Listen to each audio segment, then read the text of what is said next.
Welcome back to the 21 Convention. I hope everybody had an awesome night last night. I'm really excited to announce our first speaker of the day today. He's going to be talking about our favorite subject, money. He has worked for 3 of the top 5 asset management firms in the country. He's currently managing around $300 million in assets for one of the firms, and he's a level 3 CFA. I do have to mention, though, that everything he's about to say are his opinions. They have nothing to do with the firms he works for. Everything he's saying is based on his life experiences and everything he's been through. I'd like to welcome to the stage Gary Korolev.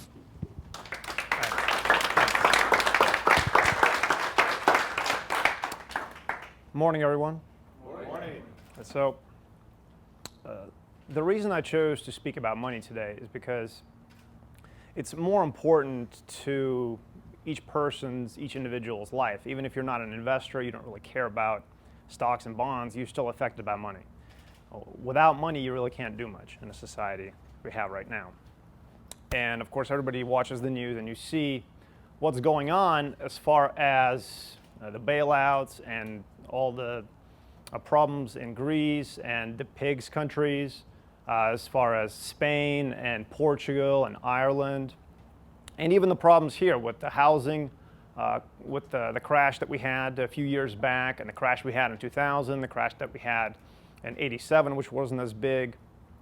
And people are really trying to figure out where is all this going into the future. There's a lot more uncertainty the longer we go and the longer we continue on.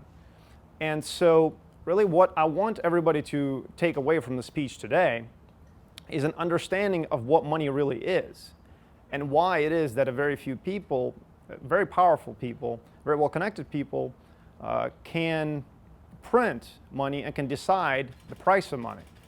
And really what you can do to protect yourself in the future from the dangers that are likely to, and from the events that are likely to take place in the future based on what is happening right now. But really to understand what has happened and what will happen in the future, to really make your own deductions and make your own hypotheses and theories about what's going to happen and act on it and prepare yourself. You should understand where money came from and how it really works, because it seems like it's really basic, but the fundamentals of it are really simple, and they should be. And when you watch TV, a lot of times you'll see that they make it sound really complicated. You see Ben Bernanke on TV, he's got a 1600 on his SATs, and he's this really intelligent guy, and what do I know about money if that's a guy that really understands money? And it's really not like that. That's what they want you to think. Money is really supposed to be simple. And if we look throughout history, if we look at how money began, right? First, there was no medium of exchange. First, there was just barter, of course. People started off as hunters and gatherers, where there was no trade at all. Then, as people settled, they began understanding that they need something. If you grow, let's say, wheat, and you need a plow, well, you want to exchange your wheat for the plow. Well, what if the plow maker doesn't want your wheat? Well, then you have to go find something that the plow maker really needs. And then exchange your wheat for that, and then bring the plow maker what he really wants. So it's an inconvenient system. Now, over time, people started to understand that there are a few goods that everybody always covets and that everybody can hold on to. They're easily transportable, and they will last a very long time. And people don't throw them away, so they have intrinsic value. And they started understanding that they can exchange this with anyone because anyone will hold on to it, and they'll understand this to be exchangeable with everybody else. And it's became a universal medium of exchange. And throughout history, of course, you know about gold, that it's been money for about 6,000 years. But there were a few other goods that were exchanged besides, that were used as money and exchanged besides gold. Of course, there was silver, there was also salt tablets, there was also seashells, there was also pelts in Native American cultures, there were dried yams in some African cultures. So all these goods had a few fundamental strengths and why they were used, and a few fundamental characteristics as why they were used as money. Again, they're all very easily transportable. Everybody that you exchanged with could use them even if they didn't want to exchange them. So you could eat the yams, you could use the salt to preserve your food and to flavor your food. You could use the gold for jewelry. You could use the pelts to make some kind of an outfit. So as time went on, gradually gold kind of started to dominate money and what money really is. And the reason that happened is really it outlasted all other. It's much more easy to transport gold in large quantities of value. So you could bring a few coins and you could buy a house, for instance, with that. Whereas a lot of these other goods, again, they weren't as scarce. So gold really was the most scarce, the most beautiful, and it's the longest lasting. So it will last forever. If you put it into the ground, a piece of gold, a coin will last 1,000,000 years. You can dig it up. It looks exactly the same as it did before. And the reason for that is, and gold doesn't bind with any other metal, and it doesn't bind with any other element. So then we had pretty much a worldwide gold standard for thousands of years. Well, something started happening earlier than that, in the medieval times in England, where when people needed to get coins made for exchange, or they needed to have jewelry made, so they would go to a goldsmith. And that goldsmith would give them a receipt saying, I owe you this much gold.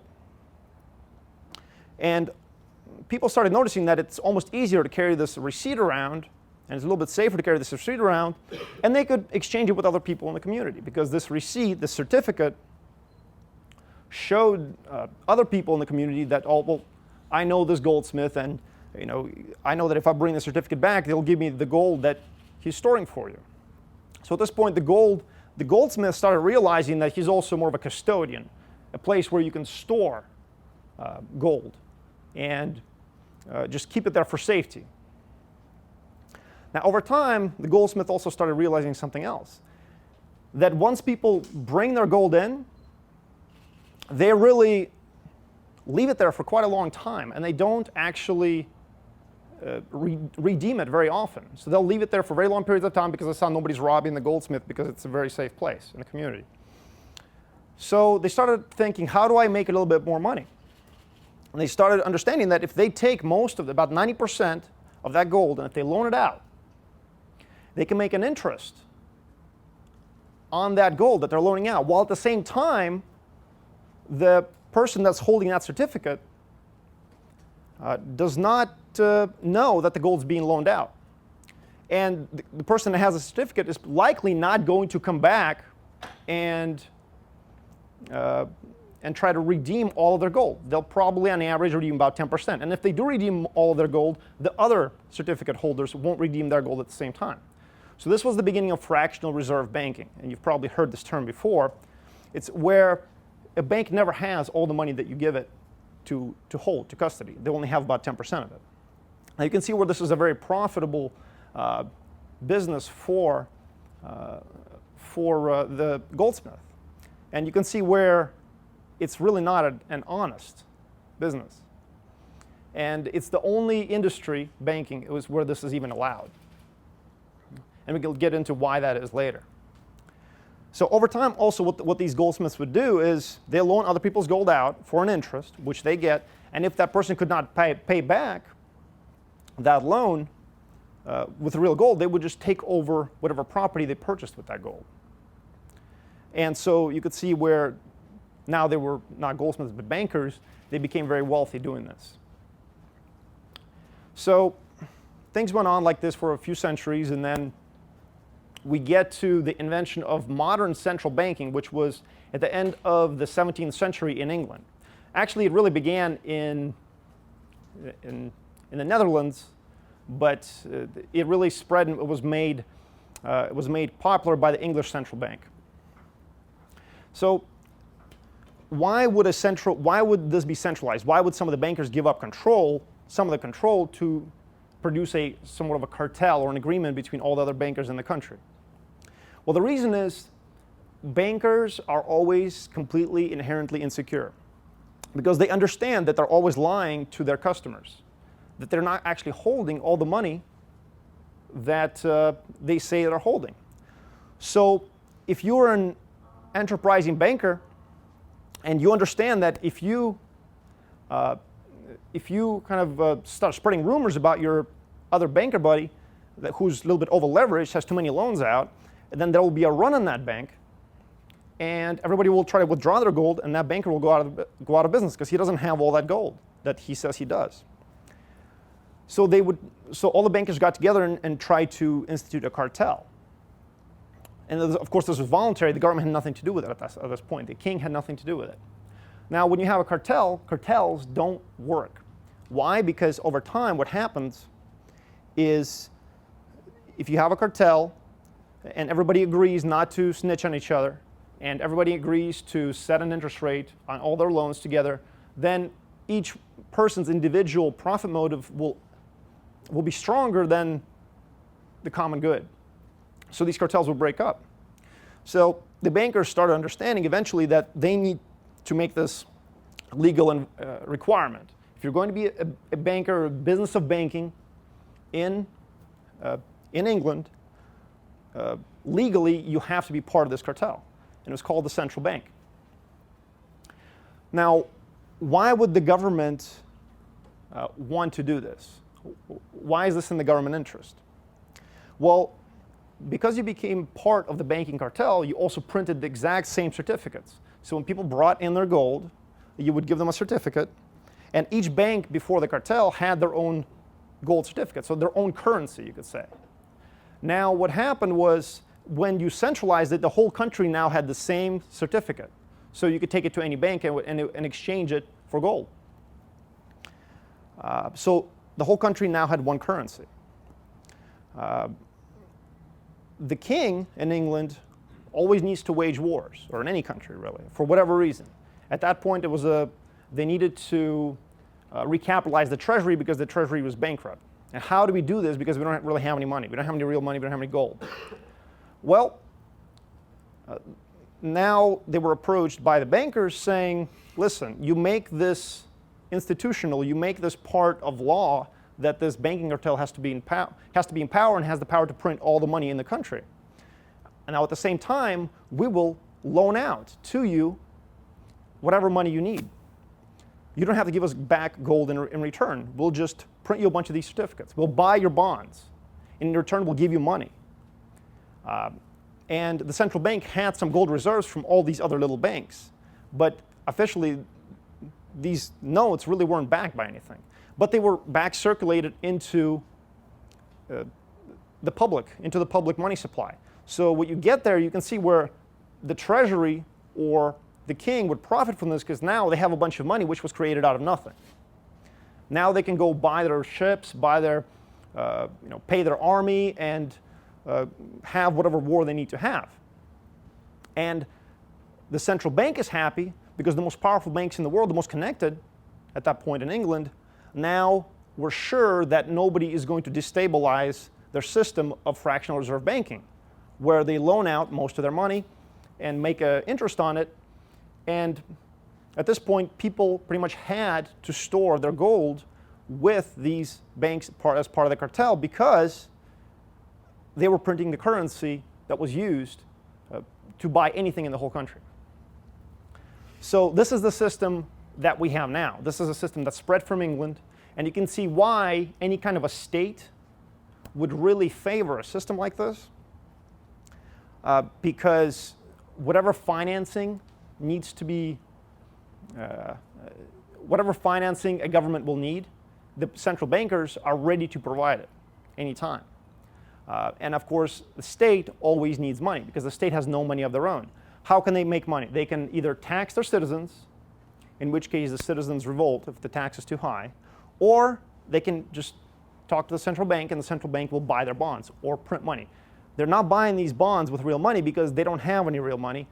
They didn't make any real money. There's no profit there, but they can create it because it's the law. They're the only ones that are allowed to create currency. So how did we get from that system where we are right now in the US?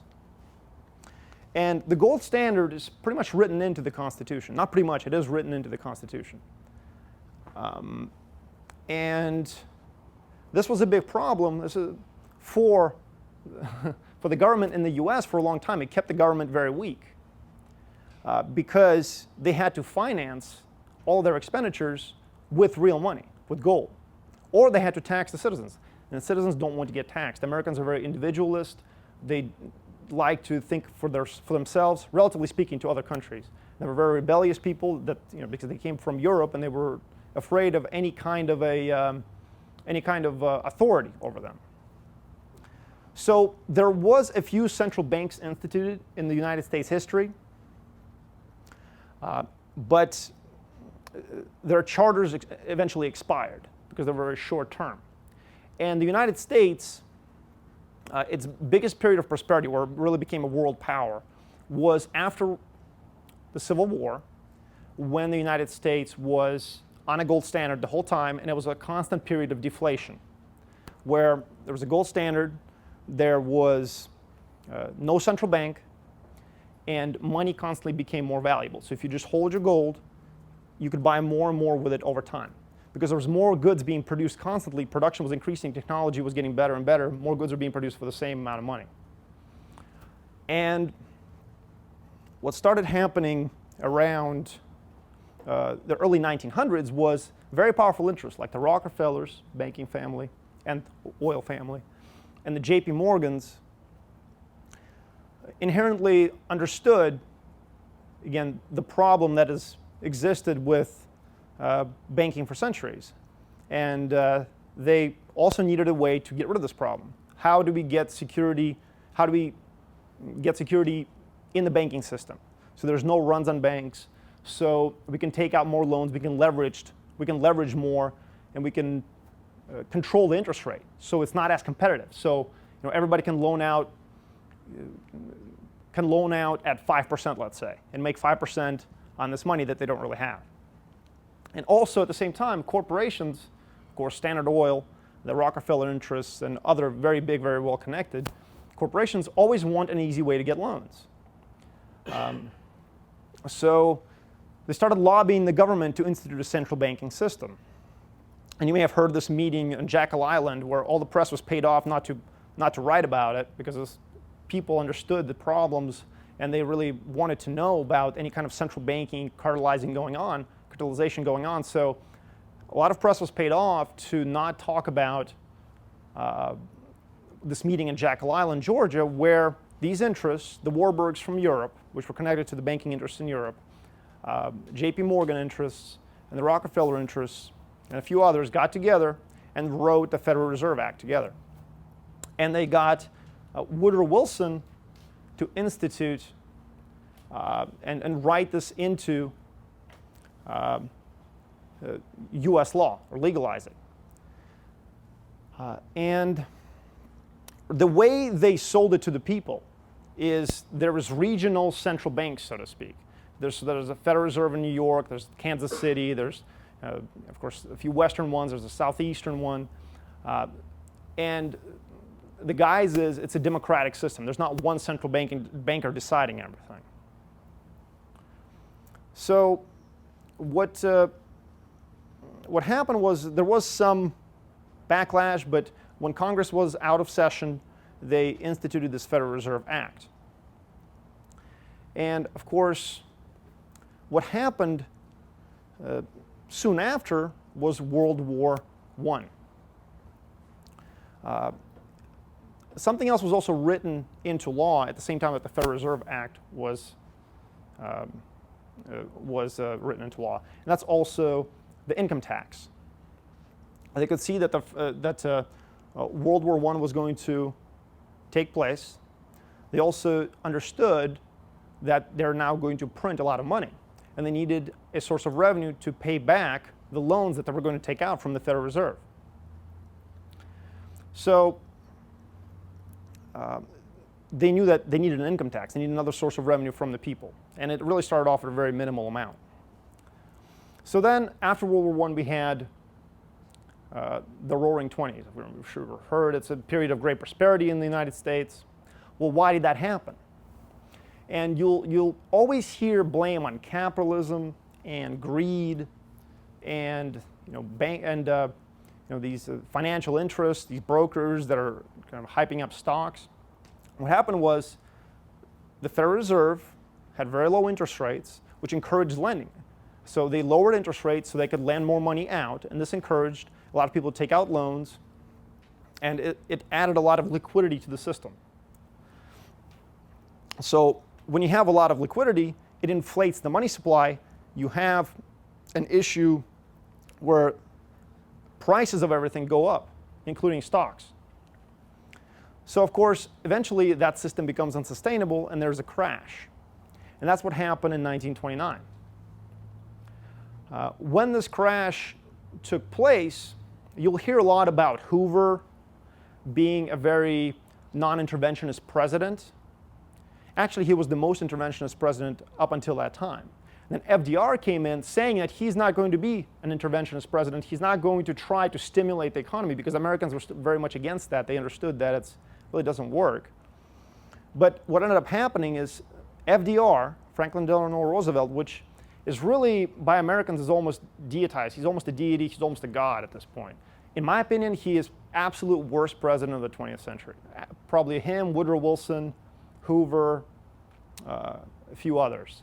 They're all pretty much bad, but there's a few that are decent, halfway. Harding, I would say, is probably the best president of the 20th century. And why would I say that? Is because Harding was president right after World War I. And there was a threat of a big recession. And actually there was a big depression, not even a recession. GDP dropped by something like 30%. If we had something like that happen at this point, then I don't know what would happen. Everybody would just go crazy probably, because they're afraid of these kind of numbers. But Harding said, listen, I'm the president. I'm not a business person. I'm not going to tell business people how to run their business. I'm not going to print any money. I'm just going to sit here and play some cards. He was famous for having these poker games at the White House. And that's pretty much all he did. And the economy recovered from this crazy depression in about 6 months. Why? Because entrepreneurs are smart, and there was no meddling with the economy by bureaucrats who think they know what they're doing. And that's why you never hear about the Great Depression of 1920, because Harding knew and understood what was really key to a prosperous economy. And also, the Federal Reserve was very young at that point. So at this point, they weren't they didn't have the power and didn't really have kind of the bravery to go out there and stimulate like they do now. So in the 30s, you have FDR. Now also at the same time, there's this progressive movement, and there's more kind of socialization going on. Of course, you had the revolution where the communists came into power in the Soviet Union, and there was a lot of more socialist-leaning governments and progressive-leaning governments all over Europe at the same time. So this type of a pressure created the type of presidents we had in the late 20s, early 30s. So Franklin Delano Roosevelt, even though he said he's not going to intervene in the economy, what does he do a few years after he comes into office? He declares a bank holiday, so there's no run on banks. And he also, under threat of jail time, prison time, 10 years, he makes everybody take all of their gold and bring it in and to the government and just get currency in return. So he takes the people off the gold standard. So this is the point where the real money is taken away from the people, and in return they're just given a paper currency. So you see what's going on there. He's finding a way to have complete control over the money supply and be able to print as much money as they want without it actually being backed by gold. Now, so at this point, the central banking system was still on a gold standard. So countries and central banks in different countries could exchange with each other on gold, but no longer was the US citizen on a gold standard. It was illegal. So then we get to about 1944, close to the end of World War II, sorry. And what we have is the Bretton Woods. Bretton Woods was an agreement because the United States was really the only big industrial power left standing, that the whole world was now going to be on a US dollar standard. So the whole world would view as the dollar as their reserve currency. And that's because the US government, Fort Knox and all that, really still had more gold than any other central bank, than any other country. But it was just held, it was held away from the people, and it was held in certain areas, New York, Federal Reserve of New York, and Fort Knox, and a few others. So other central banks agreed to the system. Now, there was a lot of Austrian economists, and Austrian is a certain school of economics that is becoming popular because they really understand what's going on, and they predicted all these crises. They predicted that Bretton Woods would fail. But it went through anyway. Why? Because all the elites, all the elite institutions, all the elite corporate interests and banking interests, they're all on the same side. And of course, most politicians are as well, because they're financed by these interests. So Bretton Woods was enacted, and the reason it worked is because the United States promised that any central bank, if they used the dollar as their reserve, could always come back to the United States Federal Reserve and redeem their dollars, their paper dollars, for real gold. And so that system worked fine up until through the 60s, when there was a lot of different programs instituted which were designed to kind of help the poor, or there were more kind of government funding to help the politically or the economically disadvantaged. All these programs, whether they're good or bad, it's not really a political statement, they made the government print a bunch of money that they didn't have.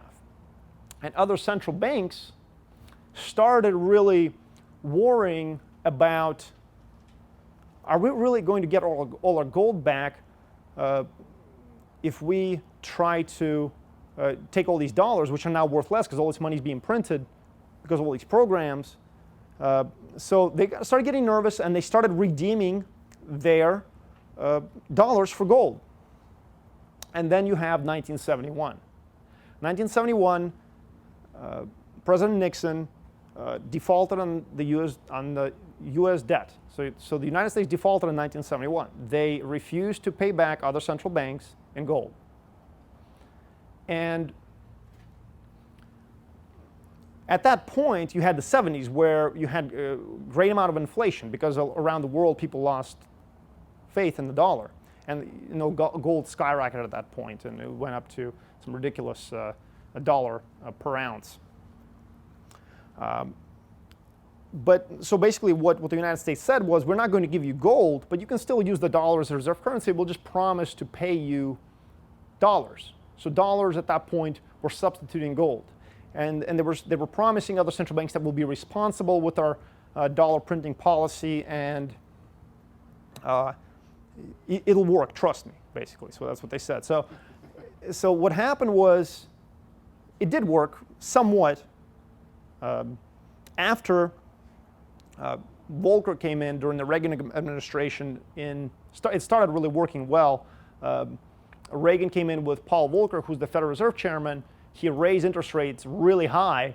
You may have heard about this. And that really kind of broke the back of gold and brought inflation under control, because it was really hard to get a loan unless you paid a really high interest rate. So of course there's less loans in the system, less money in the system, and it contracts the money supply.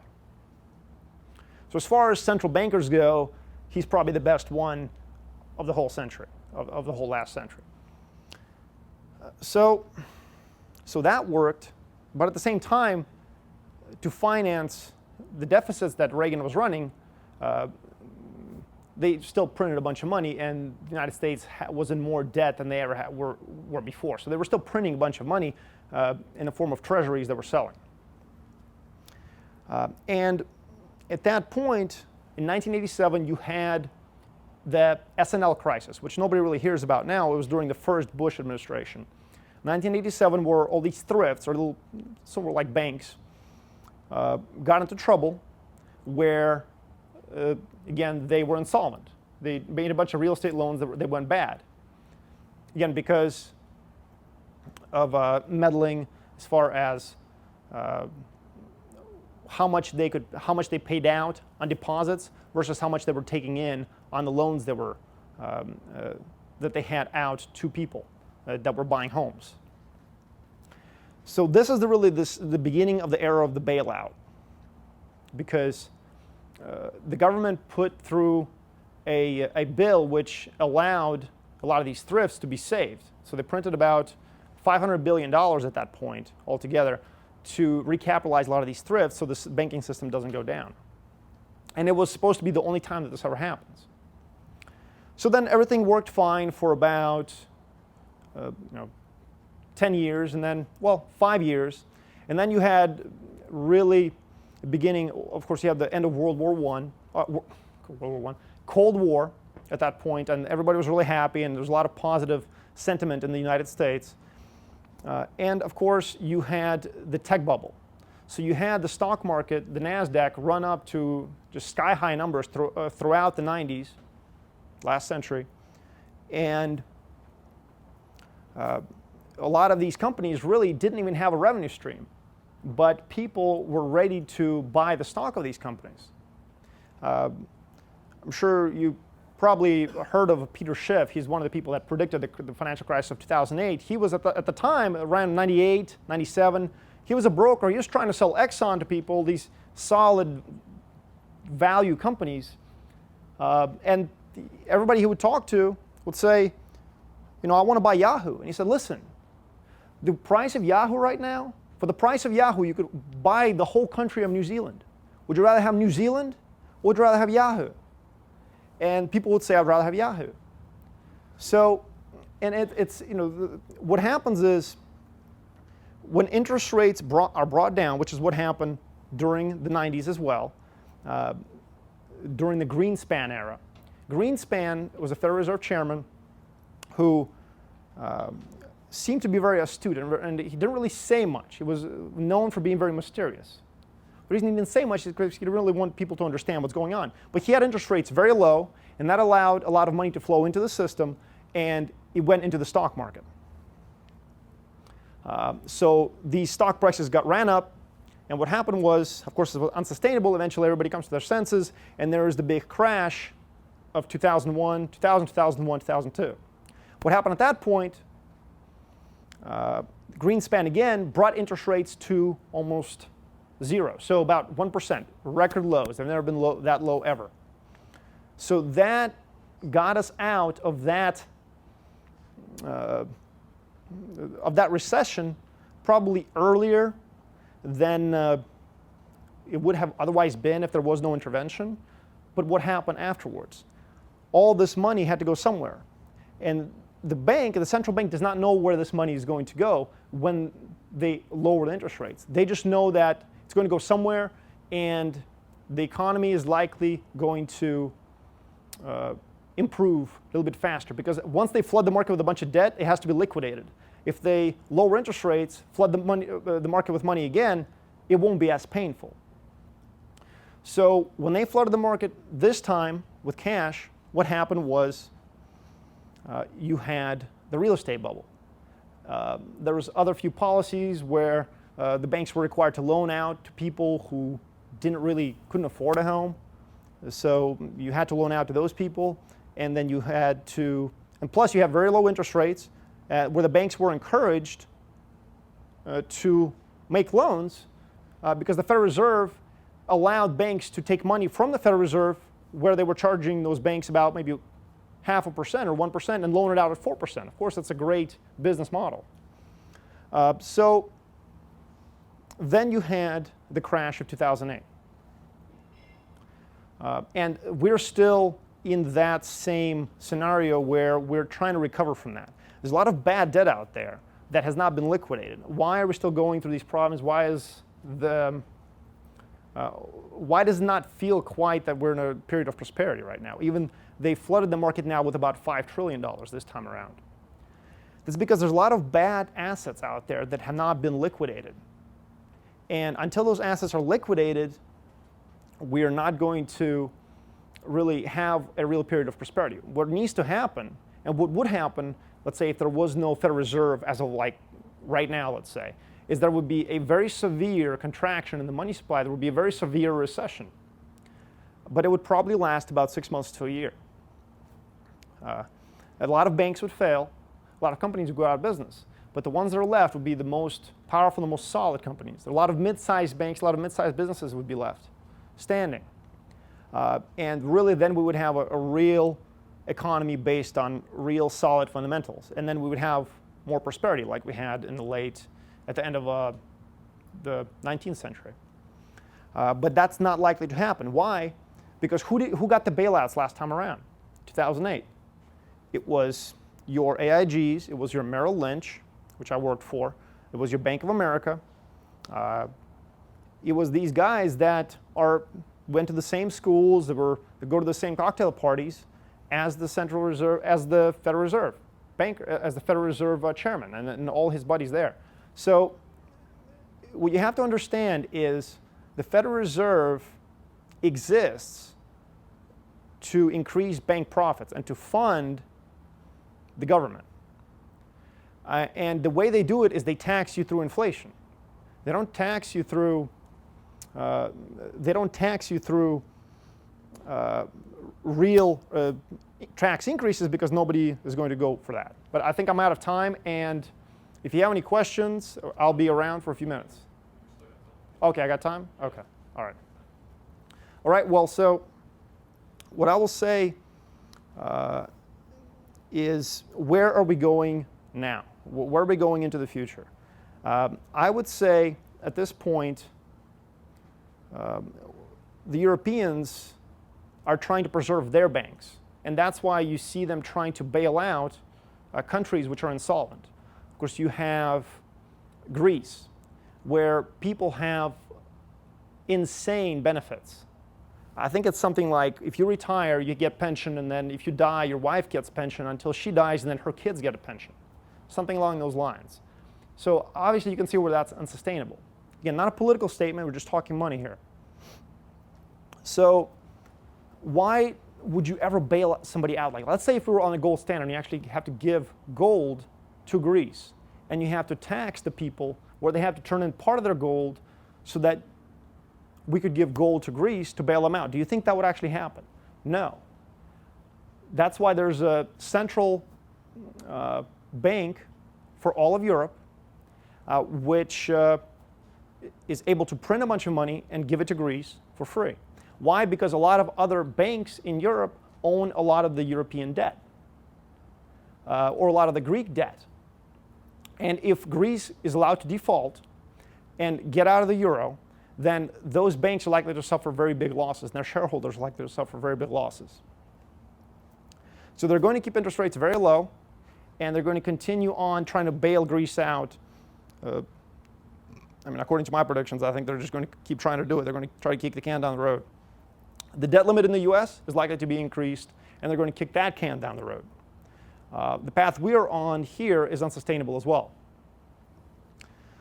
So let's talk about how you can protect yourself as far as the money you earn, and if you want to just at least keep the real value of what you have, at least not even make money, but let's just keep the real value of it. So if you have long-term assets, let's say you have savings where you want to start a business down the road, maybe say 2, 3, 4, 5 years down the road, I would say you should have part of your money in cash. Certain currencies are still viable. Even if there are fiat currencies, they're more responsible in the US. But I would definitely say part of your money, common sense, you should have it in gold. Don't buy, I prefer to actually hold the real coins. I wouldn't buy the GLD or these other ETFs that you can buy. Buy some coins, buy the ones that are not the numismatics, not the collectibles, buy the ones that are just very common, but that are readily exchangeable. Some silver too is okay, but silver is a little bit more tied to the economy than gold is, to other areas of the economy, production. So gold, really, if you want to protect yourself against inflation, just buy some gold coins. I would say for your long-term money, do half in gold, half in fiat currency. Because if you do it for your short-term money, the problem is you have to keep exchanging it back and forth, and it's really inconvenient. So any money that you're saving a year out or further, I would say just do that for yourself just to protect what you earned. I mean, I know some people that put 100% of their savings into gold, but again, there may be something that we're not seeing correctly that we can't foresee that may happen where gold may depreciate very quickly. You never know what the next plan is of the ones that are in charge. But I will conclude here. Any questions? Does anybody have any questions or concerns? Okay, start here. Well, like I said, I enjoyed the speech, and the history was great, and which I've heard before, but some of the unique things was a lot of the stuff about the development of into Roosevelt, and then even when gold took a dip, because that's one of the arguments you hear for gold from 1971 and all that stuff with Nixon. And you were touching on it, and I'd really like to hear about it more, and I think these guys will stimulate it with their questions too. What is the importance of us in a healthy economy? Because like what you're saying is, it's probably not going to get good, you know? And what is the importance of us in a healthy economy, and what's the one thing that we could do good, which you were touching on it, but if you could be more specific with it. Sure. So are you saying, well, hold on, keep the mic on.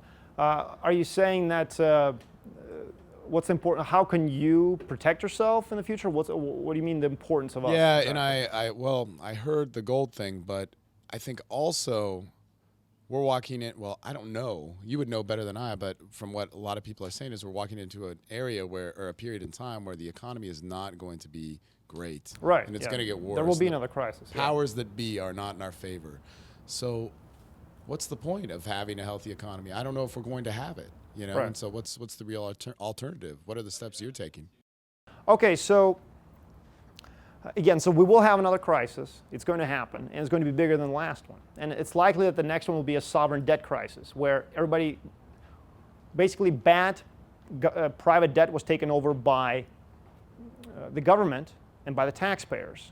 So the next crisis is likely to be a sovereign debt crisis, where people say, listen, all these governments are printing a bunch of money and it's unsustainable, so people lose confidence in the currency. So currencies go down in value, and there's a lot of inflation.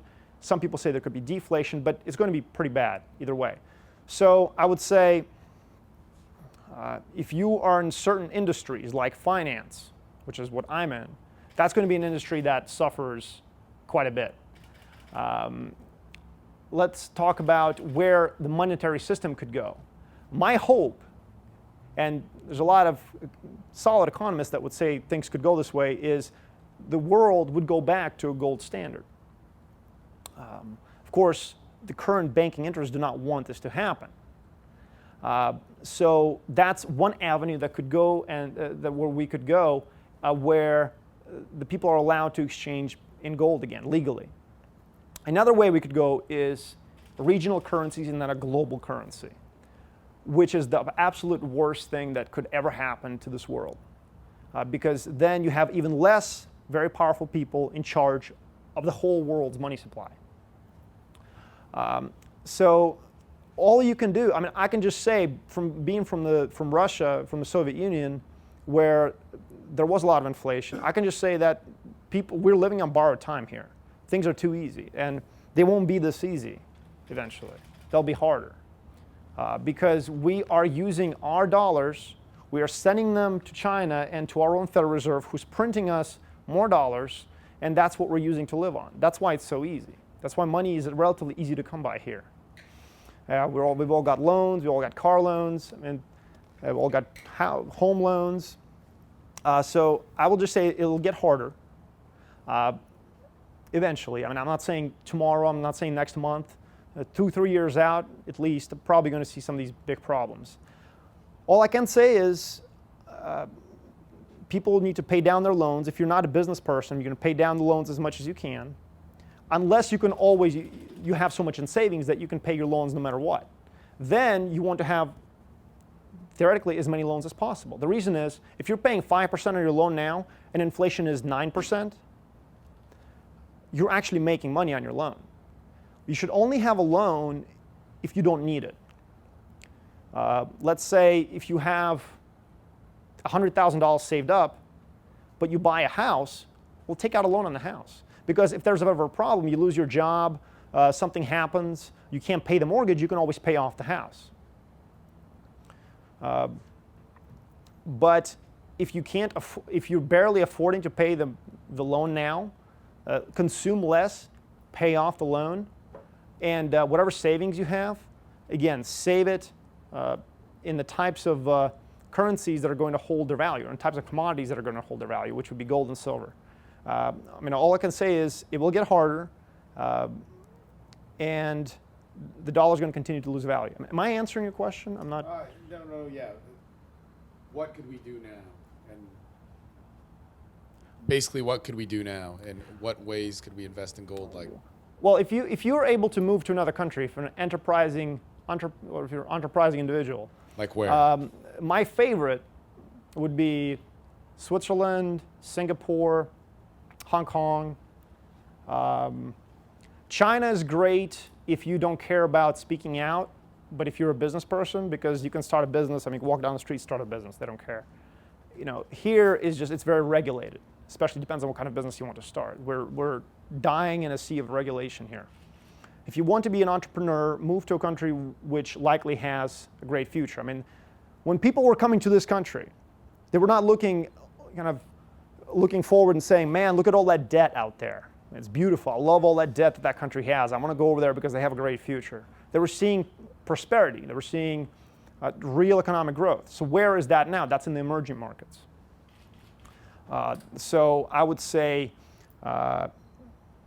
China, some of the other Asian countries.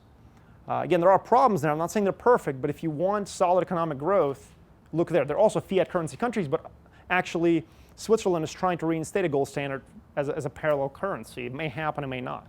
So in Europe, you're saying Switzerland, South America, anything? South America, Argentina is good. Chile maybe. There's a lot of up-and-coming countries there, but again, you have problems there with less developed capital markets. Yeah. So you have to know the culture, really. So that's the rule of law. Go ahead. What makes gold better than silver or platinum to have for an investment?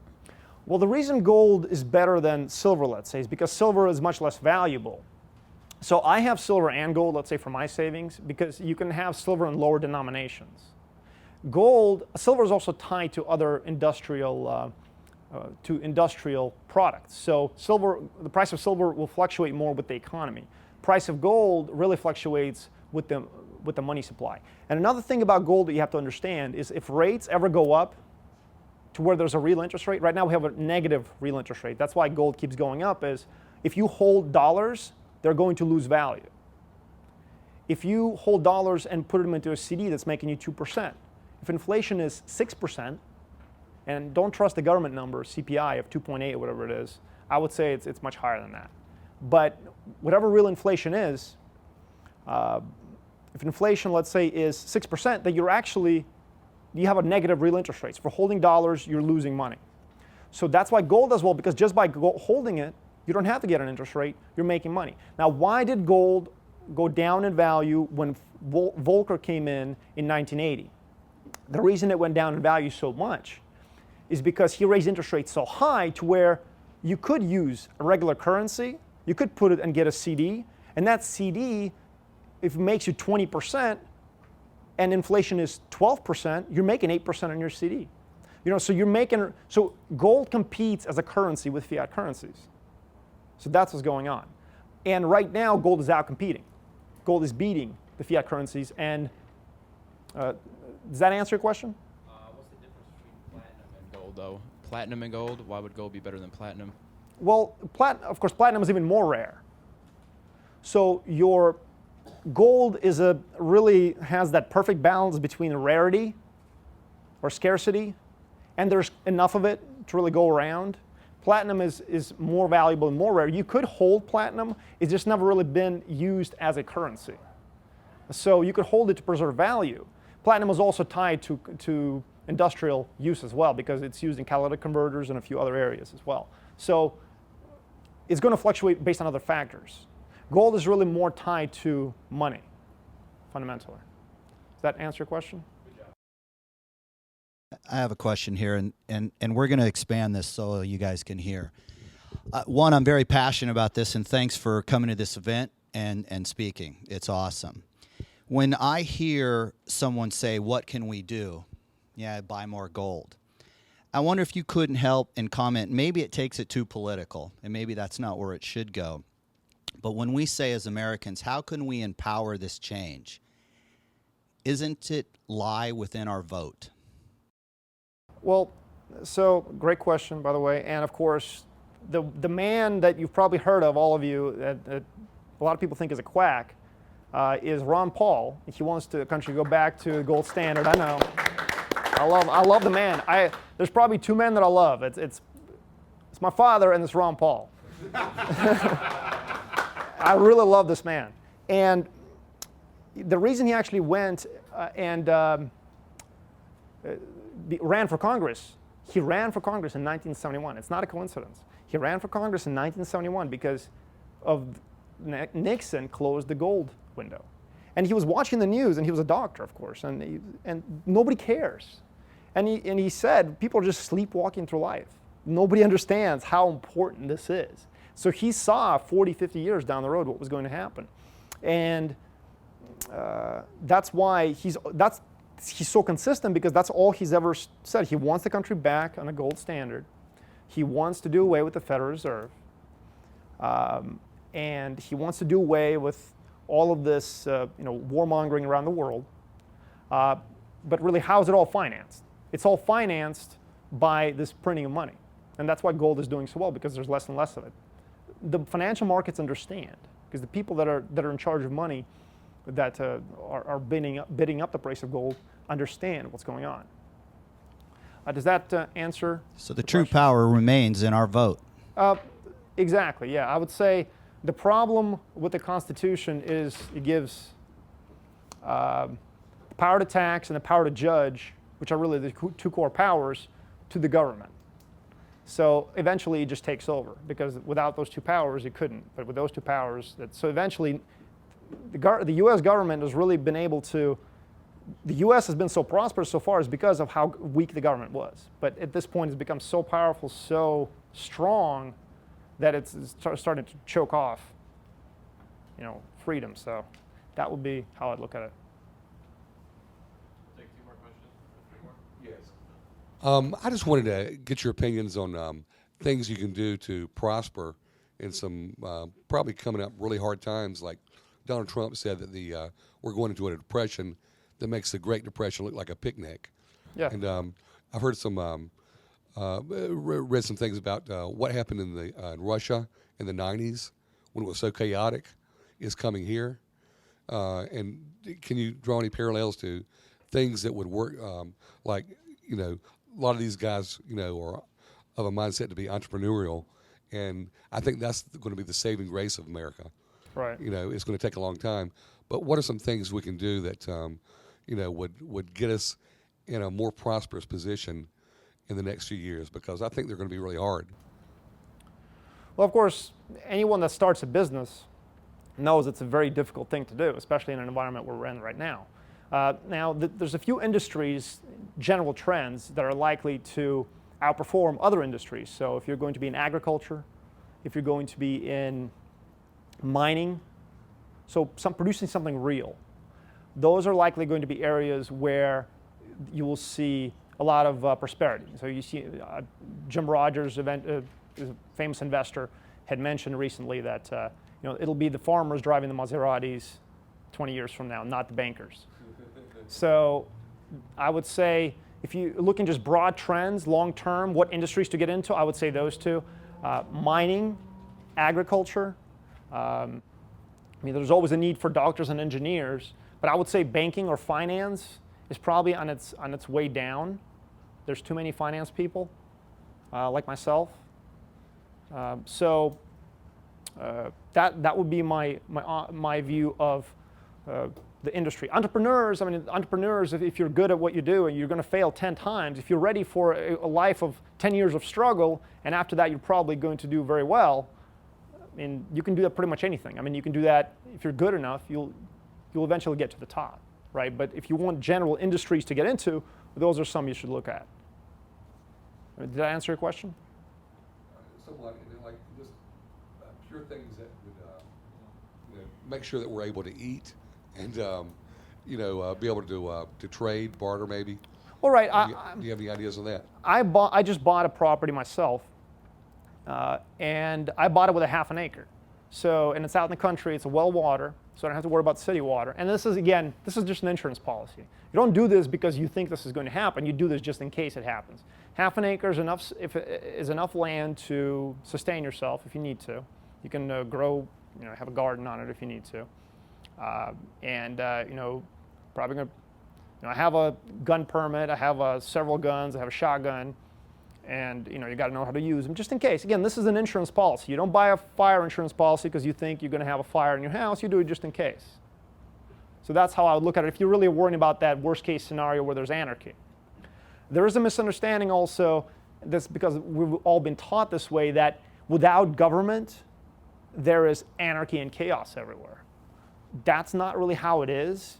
I mean, there's people, historians studying Wild West, so-called Wild West now, where they see that there's actually less crime in the Wild West than there is now in the average city.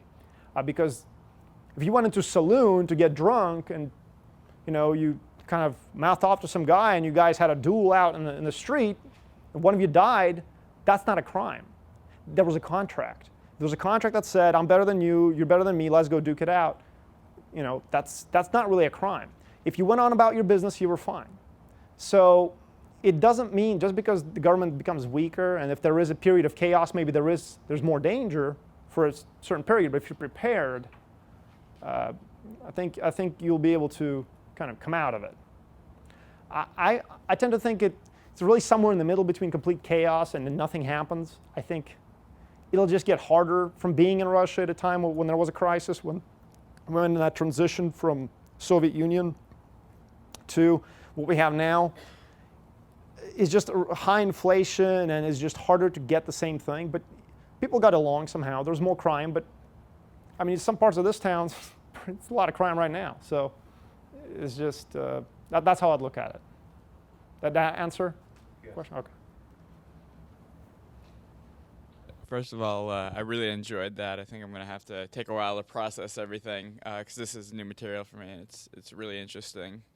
There's two things that I'm trying to wrap my head around from this whole paradigm and the history and things. The first is about gold, and you said the things that made it originally a good currency was that it would last forever, and it's useful outside of that.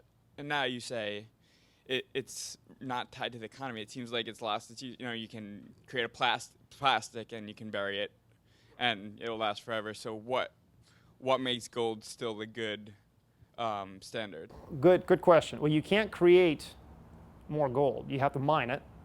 So you can create more plastic. So that's the reason why fiat currency is failing, because it's very easy to create it. Gold is used as jewelry. So gold, nobody throws away gold. That's really fundamentally what it is. Everybody likes gold. Some people I don't wear gold, but I know that a lot of people do, and a lot of people trust its value, and it has intrinsic value because people don't throw it away. That's really fundamentally what it is. But it seems like a psychological thing that could, that feels very tenuous to me. You're right. And the only reason that I would say that it stands the test of time. I mean, if you had a piece, do you have any gold? I don't know if you have gold, if you have any at all, or your family members have gold. Would they ever throw it away? Would they ever give it to somebody for $1? Or you say, I mean, I don't know. I mean, maybe you say you have family members like that, or? Well, no. Okay, so that's really what it is. You see, it's people cling to it. Okay. So they have value. They put value on it. That's really what it is. I mean, this right here, if they print more money, this is going to be worthless. This is just paper, and that's what they love. That's what the Federal Reserve loves. But that gold coin.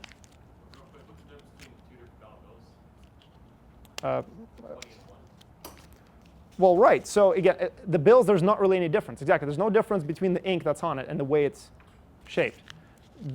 The gold, I can melt the gold coin, and it's still gold, right? So I can wear it as jewelry where people like it and think that I have a lot of money, or whatever reason people wear gold, and it's beautiful, fundamentally. So does that answer your question? Answer it. And okay. The second question I have is about population, how it fits into this, because our population is growing exponentially, and it seems like what you said when we were on the gold standard, the deflation was it was linear. So it seems like you run into a situation where the country is getting poorer and poorer just because we're getting more and more people faster than the currency is getting more and more valuable. I would say as the countries become more industrialized, they actually grow slower. As if you see the biggest growth, population growth is in Africa, which is the least industrialized. So population is growing, you're right. But if we're looking at standard of living, there's a few areas in the world that prove that no matter how populated an area is, you can very successfully live in that type of environment. Look at Hong Kong, look at Singapore. Just massive if you call it overpopulation. But everybody's just fine. I mean, people are dying to move there and live there because it's so successful, because technology outpaces population growth. So ways to deliver food, ways to grow food, ways to improve medical care and sanitation, they outpace the growth of population. That's really what it is. And money supply has outpaced growth of population as well. So that's what increase. That's why you have continued kind of slow impoverishment. That's what I would blame for it. All right, thank you very much. Yeah.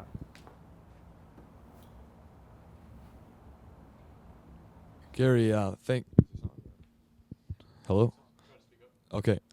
What's your end game for gold? This point in time might not come for another 10 years, but you mentioned in 1980 when interest rates rose and people obviously restored their faith in fiat currency. But what do you foresee the economic climate looking like in the future where that comes about again, just so that we have some sort of a mental time horizon of how this should all play out, so to speak? Well, so the end game, again, you want to look for, if there is a real resolve at the Federal Reserve, if you watch the news, and they say, for whatever reason, they're going to raise interest rates really high, not like 2%, because that will bring gold prices down temporarily, but they'll come back up again, come back up again because the markets know that the inflation rate's higher than that. If they say 8%, or eventually over a period they raise it to like 8% or 10% or 15%, then you can see the price of gold really tank, because at that point, fiat money, its convenience, and it will outcompete gold, because you don't have to exchange actual gold. You can just use your credit card like you do now. That's not going to happen because they know that they'll kill all the banks, and they will kill the real estate market, which will kill all the banks. That's why the Federal Reserve has to keep interest rates very low, because they have to protect the monetary system the way it is right now. If they raise interest rates, they know that they're going to sink that. And then also, Obama knows he's not going to get reelected if that happens. I'm not saying Obama's any worse than Bush. When the Republicans get into government, get into power, they do the same exact thing that the Democrats do. So. Thank you.